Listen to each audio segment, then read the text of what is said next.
To another domestic issue, the jobs market. The U.S. added 280,000 jobs in May, far exceeding analysts' expectations.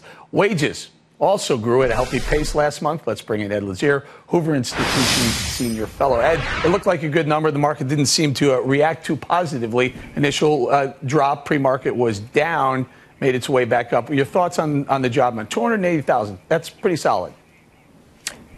Yeah, this is a very good number, but I always like to put things in a longer-term perspective, so at least look at a few months. But even in a few months' term, things are pretty good. So if we think about the 280,000, that's higher than the annual average that we've had of about 250,000 a month, which is higher than what we've had for the last 3 months, which is 207,000 a month. So again, the trend is good and the trend looks solid. The other thing that we can look at is labor force participation. That's ticked up by 1/10 of a percentage point over the last couple of months. That's a good sign.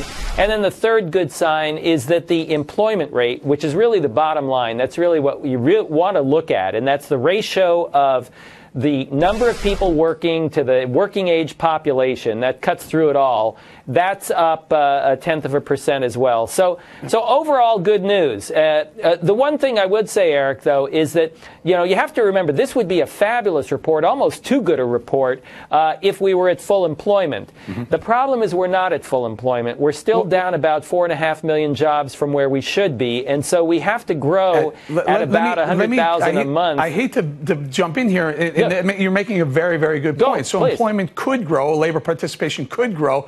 There's somewhere around $2 trillion in the bank accounts, cash bank accounts of the S&P 500. How do you get these companies to get confidence enough to go ahead and spend some of that money in their bank account and hire some people? Well, absolutely. Now, I mean, hires are up. So again, at least it's working in the right direction. But the point you make is right on target.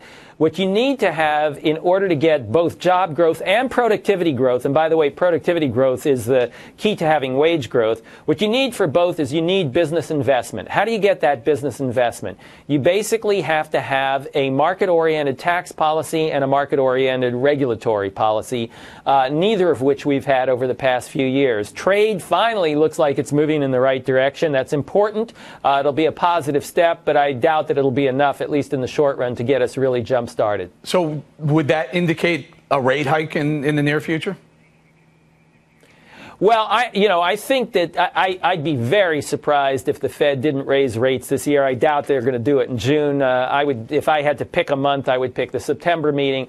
But I think that the Fed knows that their loose monetary policy has run out of steam, that it's really not particularly effective. They're afraid to jar markets by raising it, but I don't think it's going to last for very long. They'll start doing it. They'll do it gradually. We need to let you go, Ed. We're up against a hard break. Thank you very much. Up next.